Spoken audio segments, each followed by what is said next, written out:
Okay, folks, so I want to go into a little bit more from this Weather as a Force Multiplier, owning weather in 2025. It's a research paper that was presented to the Air Force back in 1996, and I've already read through several of these chapters before in kind of bits and pieces, but I want to go to chapter 4 here, yeah, for the concept of operations, and more specifically, where they talk about, there's another mention here where it says, talking about precipitation and the technologies for generating precipitation. Interestingly enough, it says the U.S. government made a conscious decision to stop building upon this foundation. But as mentioned earlier, international agreements have prevented the U.S. from investigating weather modification operations that could have widespread, long-lasting, or severe effects. However, possibilities do exist within the boundaries of established treaties for using localized precipitation modification over the short term, with limited and potentially positive results. So that's where this effort to combat the climate change, where they were able to introduce a lot of this stuff, under the guise of combating climate change and global warming and all of that. Which I find very curious, because I had shared an article before about how NASA was calling out China and Russia for weather modification, for using weather modification. And anyway, this chapter here, this chapter 4, goes on to discuss about some precipitation enhancement techniques. It says here, if precipitation enhancement techniques are successfully developed and the right natural conditions also exist, we must also be able to disperse carbon dust into the desired location.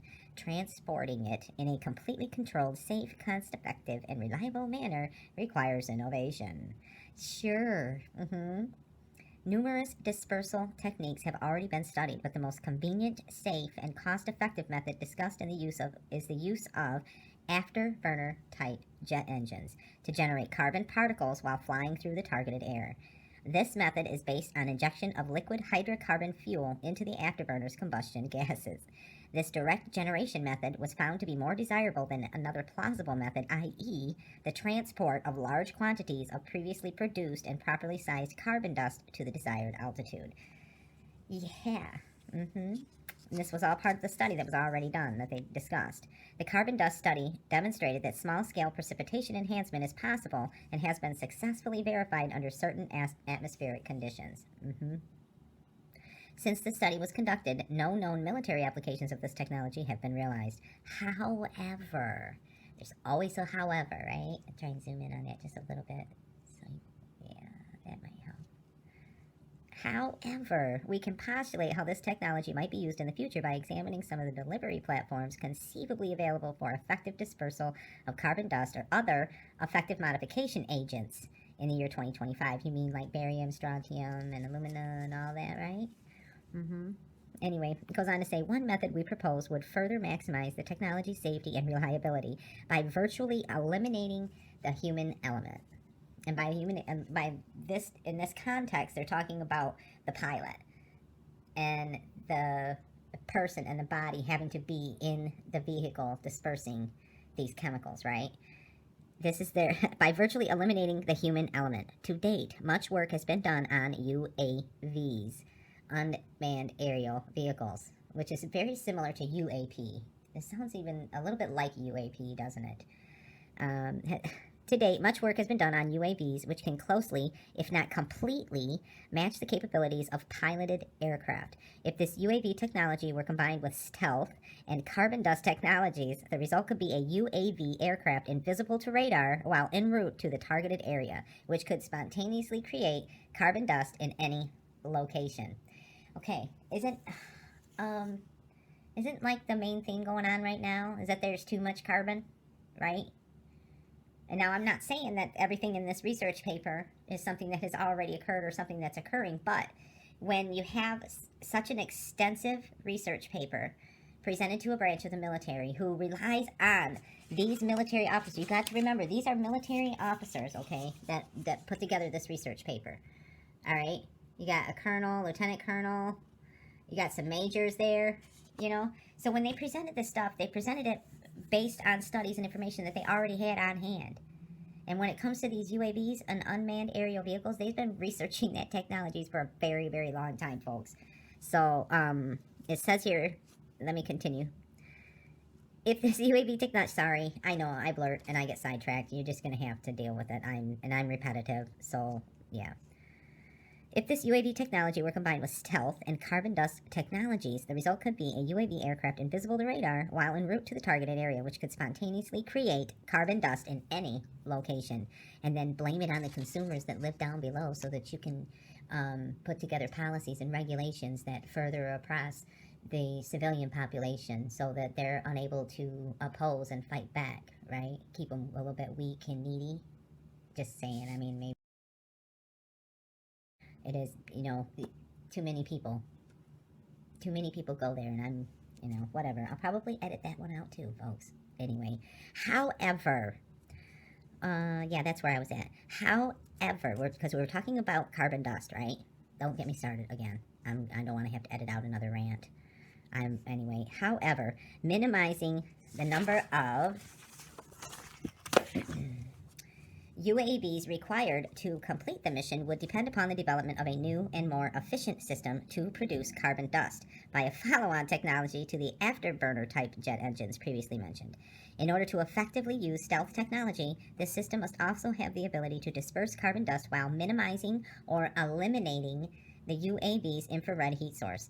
In addition to using stealth UAV and carbon dust absorption technology for precipitation enhancement, this delivery method could also be used for precipitation suppression. And here's where I want anyone that's living out here in the Southwest and experiencing all this severe drought to listen, okay? And again, it's just supposedly some research paper and some theories, but I'm telling you what, folks, they have been putting together these little agendas and these little plans over a period of time that ultimately has a final agenda.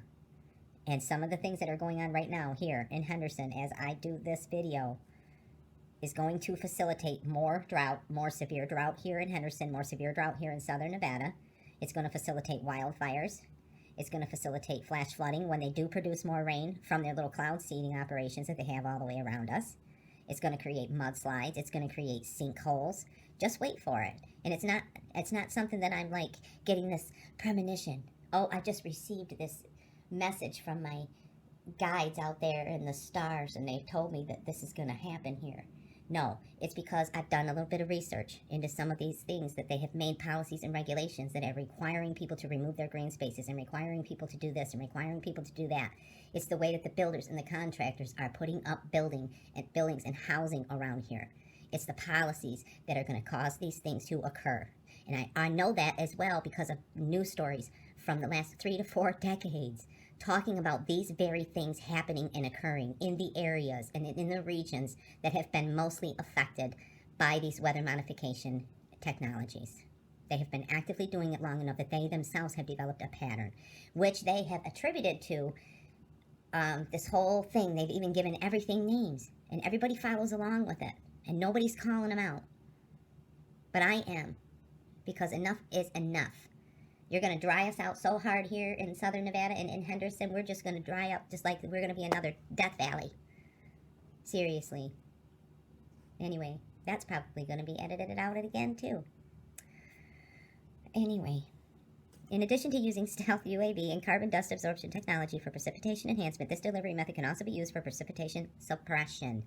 Although the previously mentioned study did not significantly explore the possibility of cloud seeding for precipitation suppression, this possibility does exist, and this is what I believe is going on. This is why they have positioned those cloud seeding generators in the way that they have.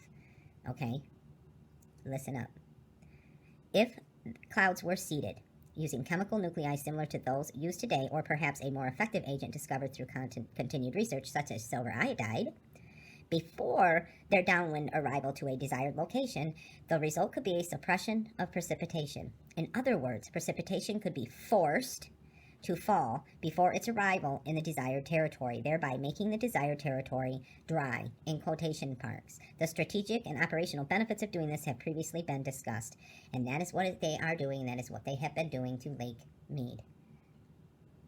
This is the process. This is what I was trying to explain before. And I know that I have mentioned it in other videos. And I'm not going to apologize for being repetitive because there are some things that bear repeating.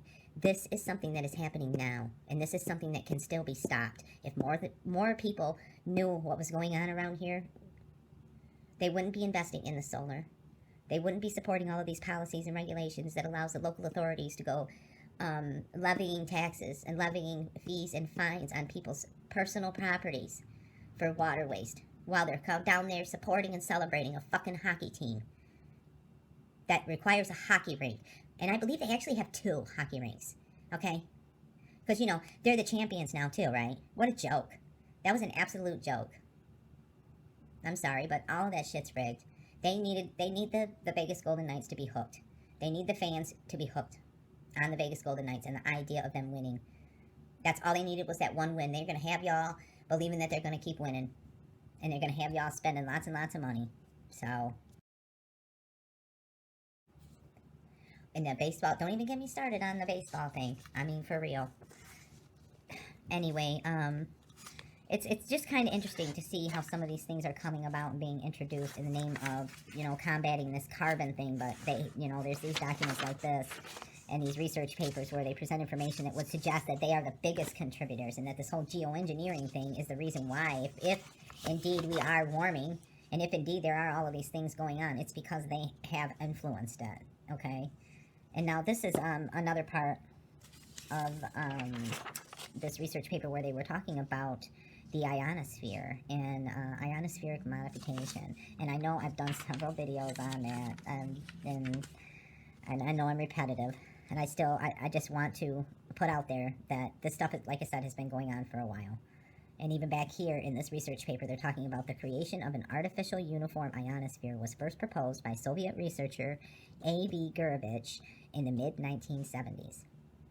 An artificial ionospheric mirror, or AIM, which I covered in several videos, would serve as a precise mirror for electromagnetic radiation of a selected frequency or a range of frequencies. It would thereby be useful for both pinpoint control of friendly communications and interception of enemy transmissions. This concept has been described in detail by Paul A. Cossey et al. In a paper entitled Artificial Ionospheric Mirrors, or AIM, which I have covered before.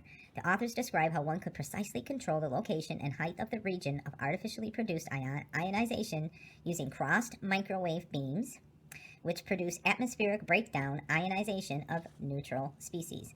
The implications of such control are enormous. One would no longer be subject to the vagaries of the natural ionosphere. The vagaries of the natural ionosphere, huh? Oh my goodness. But would instead have direct control of the propagation environment.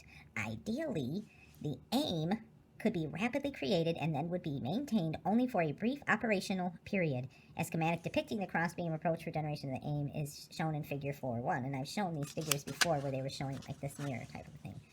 Because I swear, I have captured what looks like mirrors and what looks like these types, even right down to the shape of the kite, of that diamond shape like that. Okay. So when I have captured it in real life and then I read information such as this here and then I see these graphics, which by the way, let's give credit to the source for this graphic here, folks. Everybody acknowledge the Microsoft clip art gallery from 1995. With courtesy from Microsoft. Got to make sure Microsoft gets a little kit in there, you know. But it goes on to talk about the artificial ionospheric mirror over the horizon surveillance concept, where they're bouncing, you know, images like a mirror, like a reflective mirror. We know gold, NASA uses a lot of gold, right? Okay, now this is one of the chapters here that was talking a little bit about some of the space use and charging, there we go, charging space assets by near space energy transfer. In contrast to the injurious capability described above, regions of the ionosphere could potentially be modified or used as is to revitalize space assets, for instance by charging their power systems, tapping into our electromagnetosphere.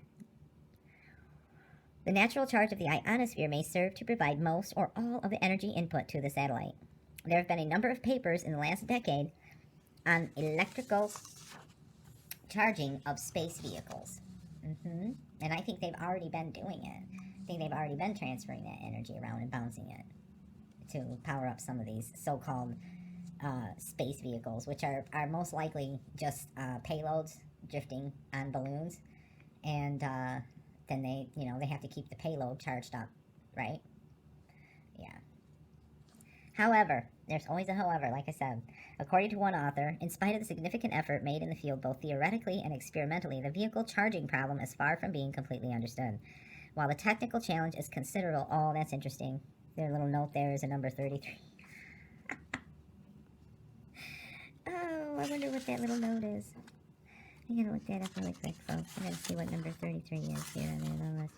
What was number 33? BN, Malum, and J. Choim, vehicle charging and low-density plasmas in ionospheric modification and its potential to enhance or degrade the performance of military systems. AGARD Conference Proceedings, 485, October of 1990. So that's what that 33 is referencing. And both theoretically and experimentally, the vehicle charging problem is far from being completely understood. So they made a reference to that particular period in 1990. While the technical challenge is considerable, the potential to harness electrostatic energy to fuel the satellite's power cells would have a high payoff, enabling service life extension of space assets at a relatively low cost. Additionally, exploiting the capability of powerful HF radio waves to accelerate electrons to relatively high energies may also facilitate the degradation of enemy space assets through directed bombardment with the HF-induced electron beams. Directed energy weapons. Okay? And I swear they are, at the very least, they are testing these systems here in Nevada. I swear. So some of the stuff that I've been I mean, when you're in, from one angle, like I said, it's just, anyway, oh goodness, probably gonna edit that rant out too.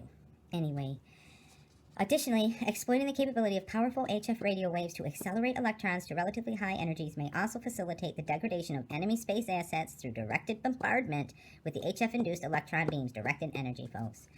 As with artificial HF communication disruptions and induced scintillation, the degradation of enemy spacecraft with such techniques would be effectively indistinguishable from natural environment effects. And again, I'll refer you back to some of the videos that I did a while back called Indistinguishable, because I swear I have captured what would look like and what would appear to be some of these types of drawings that I've seen in other patents for some of these delivery systems and some of these satellite systems and the payloads.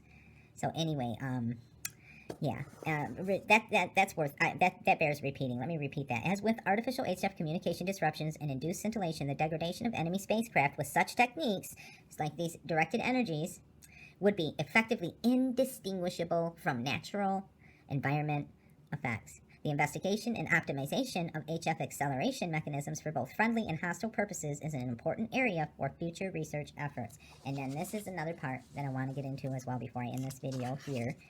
I'll probably end up covering yet another. There's a couple more references that I want to cover that were referenced in this here, in their reference list, in their reference materials, and I want to go in with that. That kind of goes along with this research paper. So anyway, artificial weather. This is where they start talking about some more interesting information.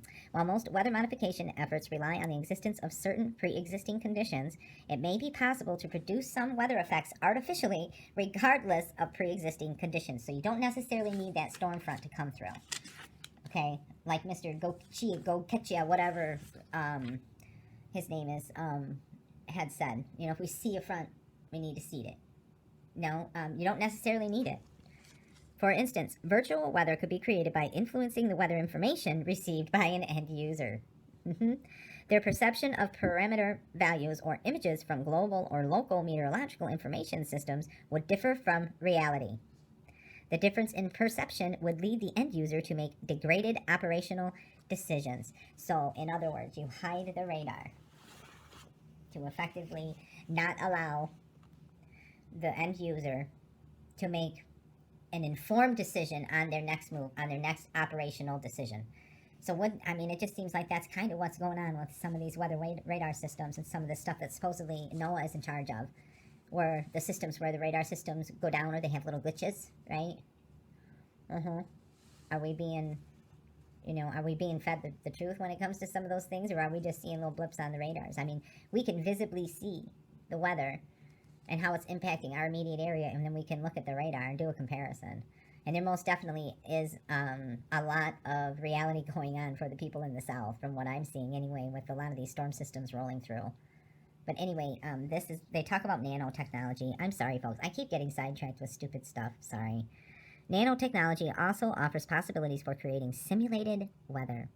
A cloud or several clouds of microscopic computer particles, all communicating with each other and with a large control system, could provide tremendous capability. Interconnected, atmospherically buoyant, and having navigation capability in 3 dimensions, such clouds could be designed to have a wide range of properties. They might exclusively block optical sensors or could adjust to become impermeable to other surveillance methods. They could also provide an atmospheric electrical potential difference, which otherwise might not exist, to achieve precisely aimed and timed lightning strikes. Again, directing energy. Even if power levels achieved were insufficient to be an effective strike weapon, the potential for psychological operations in many situations could be fantastic. Let me read that one again. They could also provide an atmospheric electrical potential difference, which otherwise might not exist, to achieve precisely aimed and timed lightning strikes. Even if power levels were insufficient to be an effective strike weapon, the potential for psychological operations in many situations could be fantastic. And again, this is a research paper that was written by men and women, most likely, and people that were trained by the military. Do you think they really care about the civilian population at this point? They're moving forward with a lot of things that they want to move forward with, whether we like it or not. But there are some things locally we need to start having more influence on the local level. You need to contact people. You need to contact your local conservationists, and you need to contact your local weather meteorologists. Don't bother with NOAA, because they're just going to blow you off. NOAA's too big. You need to go after the local weather, local news stations. Contact these people and let them know that you demand to see more information on this stuff. At the very least, they owe us more information on what exactly they're doing, okay? And when it comes to this Desert Research Institute out here, yeah, I believe that they should be required to give at least a 3-day notice before they fire up those generators. There should be a public notice given and announced on every radio station, and every local news station, and every local meteorologist is required, under a law that needs to be required of these agencies doing these things, where they are making public announcements and giving the public at least 72-hour notice before they are spraying this stuff. That part of it needs to be addressed. If they want to do it, then give the public notice. If it's so good for everybody, then there shouldn't be a problem with our local leaders agreeing to such stipulations and to amending some of these regulations and policies that have been introduced here regarding weather modification and cloud seeding and geoengineering. If they're at the same time as well, I'm going to request that the Desert Research Institute and any of the other agencies that are operating locally around here are required to provide PPE to anyone that wants it. And I'm not talking about cheap-ass paper dust masks either. I'm talking about the real deal that actually traps all of those particulates and actually protects people from it. I believe that that should be another thing that's introduced and put into the stipulations and in the requirements from these agencies that want to do these things. They have to give a public notice, and they have to provide PPE to anyone that requests it, and it needs to be easily and readily available. And I believe they also should develop an app for devices that people can sign up for so that they can get that 72-hour notice, and so that they can sign up for and receive their free PPE from these agencies that are doing it. So again, these people around here didn't account for me as a variable. I'm going to be sending that letter off to these locals very soon here. That letter is just about done. I'm just about done with the final draft on that one, where I will be requesting that the Desert Research Institute give a 72-hour public notice on local radio stations for free. They be given the ad time for free to give it the public notice as a public service announcement. And local meteorologists, the local weather agents, and the people reporting on the weather are required to give a notice of it, and anyone that wants PPE should have it readily available from these agencies. If not, to just go right to their agency and right to their offices to pick up the PPE, but to have it shipped free to our homes. That's up and coming. And there's definitely more to come from this whole weather modification and weather as a force multiplier. And yet again, folks, I want to get into some more of this Major findings. I know it's old. It's from 1979, but this is a really interesting bit of information on their summary of major findings that they came up with back in 1979 even. So it just kind of paints more of the broader picture and kind of compounds how this stuff has been going on. So for anybody to just say that when I present this information from this research paper, that it's all, that was just conspiracy and all of this stuff. No, there's actually additional information that kind of backs it up and would very strongly suggest that they have actually been doing this stuff, including controlling the lightning. Just saying. There's definitely more to come, because I have more from this Government Accountability Office too, from the Space Force and the Air Force. So, but this is already long enough for today. And just to reiterate though, and to anybody that doesn't want to believe that this stuff is actually going on, it's, you know, I'm done talking to you. Obviously, you're too far gone. But to any of you out there that are actually awake and aware to some of the stuff that's going on, please pay close attention to your local news sites on their websites. And I know everybody wants to avoid all of those news sites and all of that news information on the TVs and stuff, but go to their websites and then click on the meteorological and the weather links and make contact with your local weather agents. Let them know that you are there. Let them know that you are watching the sky, and let them know that you want to be more aware of things going on concerning geoengineering, concerning weather modification. Force the local agents to acknowledge that it is going on. Force them to make public service announcements, because the more people that are aware of it and the more they see it on TV, the more they will believe it. Because we all know most people don't want to believe anything until they see it on TV. So you need to make that connection with your local weather authorities, your local meteorologists, even your local FAA, if you are seeing a lot of spraying going on, like all at once. Don't be shy. Don't be afraid to call your local FAA office and your local FAA manager and ask them what is going on up there. Have you been given some kind of information about the direction of these flights that are leaving behind these very large vapor trails? Don't call them chemtrails. Call them vapor trails. Humor them, okay? But ask the questions and demand the answers. Enough is enough. And I really am hoping that I can reach more and more people here in Southern Nevada and in Henderson to maybe at least put off and prevent some of these things that can occur from instituting these silly policies of removing our sponges and our green spaces. I mean, come on. These people are just so brainwashed.